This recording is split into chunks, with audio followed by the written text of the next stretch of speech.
বাংলাদেশ সহকারী হাইকমিশনে হামলা ভাঙচুরের ঘটনায় আখাউড়া সীমান্ত অভিমুখে ভারতীয় কট্টরপন্থীদের লং মার্চ কর্মসূচি ঘিরে উত্তেজনাকর পরিস্থিতির পর এখন অনেকটাই স্বাভাবিক আখাউড়া আগরতলা সীমান্ত।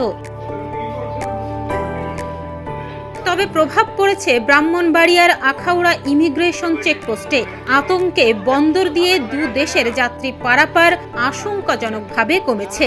স্থলপথে উত্তর পূর্ব ভারতের রাজ্যগুলোর সঙ্গে যোগাযোগের অন্যতম মাধ্যম আখাউড়া স্থলবন্দর। ভৌগোলিক অবস্থানের ফলে এ বন্দর ব্যবহারে দিন দিন যাত্রীদের আগ্রহ বাড়ছে।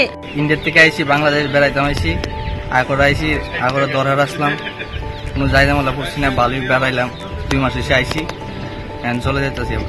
মূলত বন্দর পার হলেই ত্রিপুরা রাজ্যের আগরতলা শহর, আর শহর থেকে খুব কাছেই বিমানবন্দর ও রেলওয়ে স্টেশন। ফলে সম্ভাবনাময় আখাউড়া স্থলবন্দর ব্যবহার করে ভারতগামী যাত্রীদের যথেষ্ট আগ্রহ রয়েছে। তবে চলমান পরিস্থিতিতে এই পথ দিয়ে স্বাভাবিক সময়ের চেয়ে অর্ধেকে নেমেছে ভারত বাংলাদেশের যাত্রী পারাপার। গেছিলাম, আত্মীয়-স্বজন আছে, ওদের বাসায় গেছিলাম, 2 দিন থাকলাম, এমনি কোনো ঝামেলা নেই। আজকে এসে ওদের ব্যবহারও ভালো, কিন্তু যতটুকু শুনলাম ততটুকু না। আমার বাড়ি আগরতলা জয়পুর, স্বামীর বাড়ি, আর বাবার বাড়ি কসবা গুড়িয়ারু।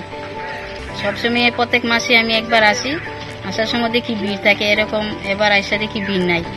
যাতে সবসময় আসা যাওয়া ঠিকঠাক হয় এরকম আপনারা চালাই নেবেন, আমরাও চেষ্টা করব।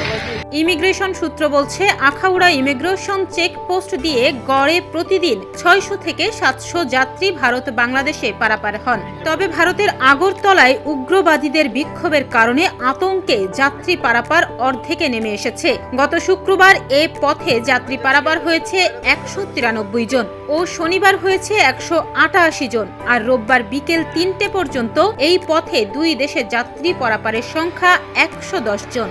আখাউড়া আন্তর্জাতিক ইমিগ্রেশন চেকপোস্ট দিয়ে যাত্রী পারাপার স্বাভাবিক থাকলেও ভারতীয় ভিসা জটিলতা এবং ভারতের ত্রিপুরা রাজ্যের আগরতলায় উদ্ভূত পরিস্থিতির কারণে বর্তমানে যাত্রী পারাপার পূর্বের তুলনায় হ্রাস পেয়েছে। যাত্রী পারাপারের সংখ্যা অন্যান্য সময়ের তুলনায় 3 ভাগের 1 ভাগে নেমে এসেছে। ভারতীয় visa issue, tourist visa issue শুরু হলে এবং দেশের আগরতলা হাই কমিশন আপাতত বন্ধ আছে, ওটা চালু হলে, পরিস্থিতি শান্ত হলে আবার যাত্রী পারাপার শুরু হবে। ভারত বাংলাদেশের মধ্যে দ্রুতই সংকট কাটবে, এমনটাই প্রত্যাশা স্থানীয়দের। তাহনিয়া ইয়াসমিন, প্রতিদিনের বাংলাদেশ।